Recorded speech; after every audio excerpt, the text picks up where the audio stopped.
সে হচ্ছে আমাদের কালু খান। কালু খান, এই যে এদিকে তাকাও। আর কাজ হচ্ছে সারাদিন খালি ঘুমাবো আর খাবো, অন্য কোনো ফাংশন নাই। দুনিয়াদারি এক সাইডে উল্টা জায়গা, 10 ফুট টাইপ জায়গা, কিছু যায় আসে না।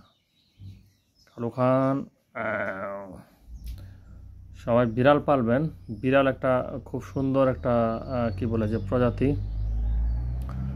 দেখেন কি অবস্থা। এই এই মনা, এই তো কালো বিড়াল আসলে কে কে পছন্দ করেন একটু কমেন্ট করে জানাবেন। বিড়াল আপনি যদি বাসায় থাকে দেখবেন যে আপনার বাসায় কখনো ইঁদুর থাকবে না, এবং পোকামাকড় টিকটিকি এগুলো কিন্তু তারা মেরে ফেলবে। ওই যে মিনি এসে পড়ছে, এই মিনির বাচ্চা হয়েছে মূলত ইনা, এই কালো বিড়াল, ওটার থেকে এটা হয়েছে।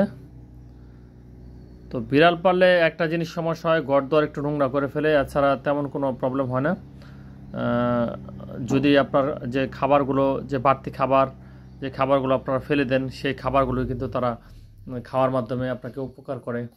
আর সবচেয়ে বড় যে বিষয়টা, বিড়ালের ভিতরে একটা এমন ব্যাকটেরিয়া আছে যে ব্যাকটেরিয়াটা মানুষের জন্য উপকারী।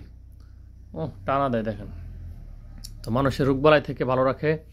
এবং বলা হয়ে থাকে, এই যে শুরু হয়েছে, এই আস্তে আস্তে আস্তে আস্তে বলা হয়ে থাকে যে যারা অকালে মৃত্যুবরণ করেন, এরকম কিছু রোগ আছে।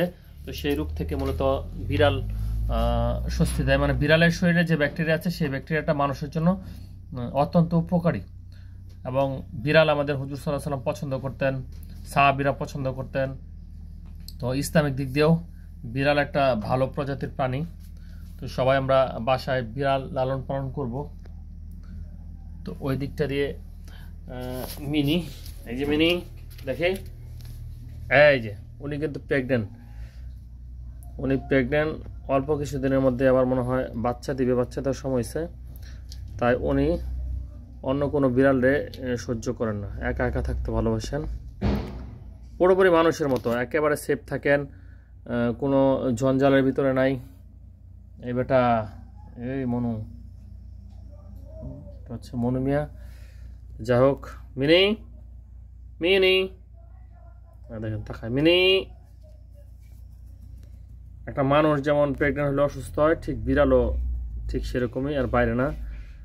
অস্বস্তি বোধ করে, ক্লান্ত বোধ করে, এবং বারবার পানি খায়, গলাটা মনে শুকিয়ে যায়।